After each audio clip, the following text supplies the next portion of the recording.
السلام علیکم۔ امید کرتی ہوں کہ اللہ پاک کی رحمتیں اور نعمتیں آپ پر برس رہی ہوں گی۔ آج جو میں واقعہ جو قصہ آپ کے ساتھ شیئر کروں گی، یقیناً اسے سن کے آپ کے بھی رونگٹے کھڑے ہو جائیں گے۔ اللہ تعالیٰ نے میاں بیوی کو ایک دوسرے کی خوشی اور سکون کے لیے بنایا ہے اور انہیں ایک دوسرے کا لباس بنایا ہے۔ جس طرح انسان لباس میں محفوظ رہتا ہے، بالکل اسی طرح اچھے نیک دیندار جوڑے ازدواجی رشتے میں بالکل محفوظ رہتے ہیں اور انہیں دین اور دنیا کی تمام خوشیاں نصیب ہوتی ہیں۔ اب اس رشتے کو ہونا تو ایسے چاہیے تھا کہ جیسے چاہے جتنی بھی دھوپ اور چھاؤں کیوں نہ آئے، مگر پھر بھی وہ جوڑا کبھی مرجا نہ پائے۔ لیکن اللہ تعالیٰ نے میاں بیوی دونوں کے الگ الگ حقوق بھی رکھے ہیں۔ اگر میاں بیوی اسلامی تعلیمات کے مطابق زندگی گزاریں تو یہ دنیا میں جو ہے وہ پرسکون رہیں گے۔ دنیا جہاں کی تمام خوشیاں جو ہیں وہ ان کے قدموں میں ہوں گی۔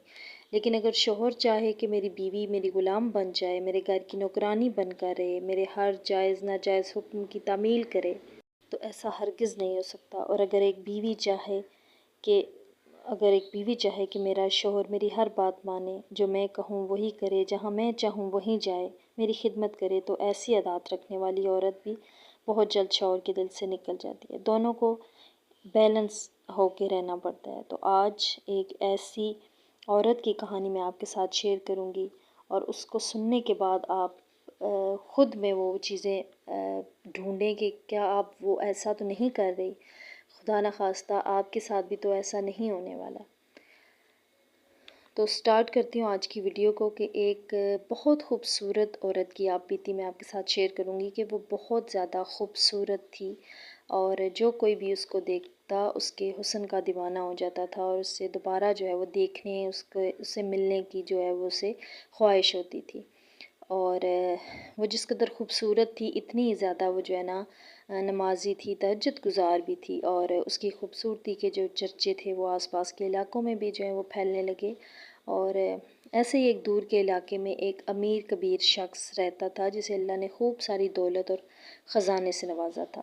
وہ معمولی شکل و صورت کا تھا، لیکن جتنا وہ امیر کبیر تھا اتنا ہی وہ نیک دل بھی تھا۔ ذرا بھی غرور نہیں تھا اس کو اپنی دولت کو لے کر اس کے دل میں۔ تو ایک دن وہ سفر پر جا رہا تھا اور اس نے راستے میں اس خوبصورت عورت کو دیکھ لیا، اور جب اس عورت کو دیکھا تو اس کے دل میں اس کے ساتھ نکاح کی خواہش پیدا ہوئی، اور اس نے اس عورت کو نکاح کا پیغام بھیجا۔ تو اس عورت نے بھی نکاح کا پیغام قبول کیا، چونکہ وہ بہت امیر کبیر شخص تھا۔ اسی طرح دونوں کی شادی ہو گئی۔ شادی کے بعد زندگی اچھے طریقے سے گزرنے لگی کہ کچھ عرصے بعد اس خوبصورت عورت کو ایک بیماری نے جکڑ لیا۔ اس کے شوہر نے اس کا بہت علاج کروایا، کوئی حکیم طبیب نہیں چھوڑا۔ جہاں بھی کوئی اس کو کسی حکیم یا طبیب کے بارے میں بتاتا، وہ وہاں اپنی بیوی کو لے جاتا، مگر سب کچھ بے سود رہا۔ مرض بڑھتا گیا کہ جوں جوں دوا کی، اور آخرکار اس عورت کو موت نے آ گھیرا۔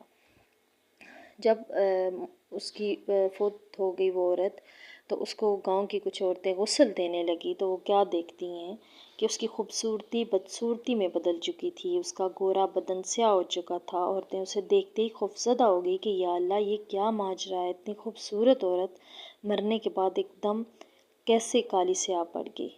سب سوچ میں پڑ گئے، یہ تو بہت زیادہ عبادت گزار تھی۔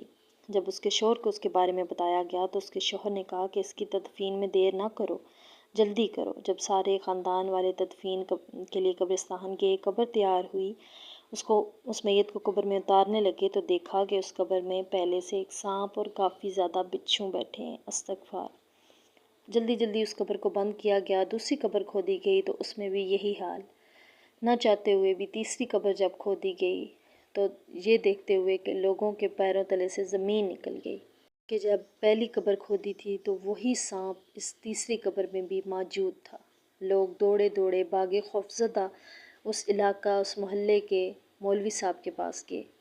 سارا ماجرا جو ہے ان قاری صاحب مولوی صاحب کو سنایا گیا، تو انہوں نے کہا کہ تم اب کوئی بھی قبر مت کھودو اور اسی قبر میں اس عورت کو دفنا دو، کیونکہ وہ سانپ بچھو اس عورت کے اپنے اعمال ہیں۔ لوگ تو بڑے پریشان ہوئے کہ یہ تو بڑی پرہیزگار تھی، تہجد گزار تھی، تو پھر ایسا اس عورت نے کیا کیا کہ اتنی بڑی سزا جو ہے وہ اسے مل رہی ہے۔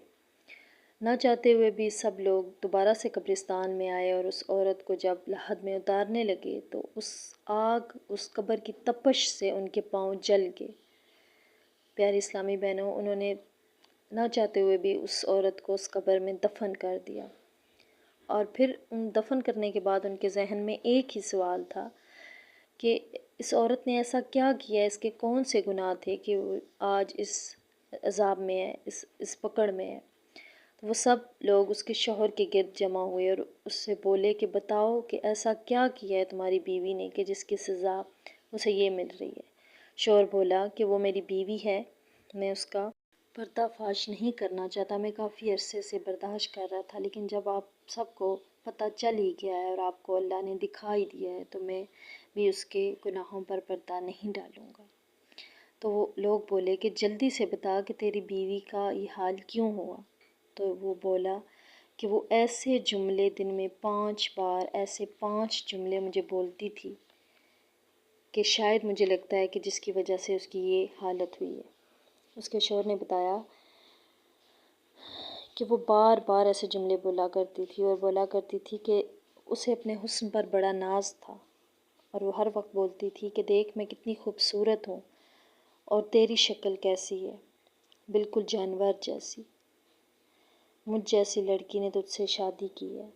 اور جب بھی میں اسے کوئی کام کہتا تو وہ کہتی میں تیری ملازم نہیں، میں نے تیرے سے شادی کر لی، یہی بڑی بات ہے، تجھ جیسے شکل صورت رکھنے والے مرد سے کون شادی کرتا، میں نے تجھ سے شادی کر لی، یہی بڑی بات ہے۔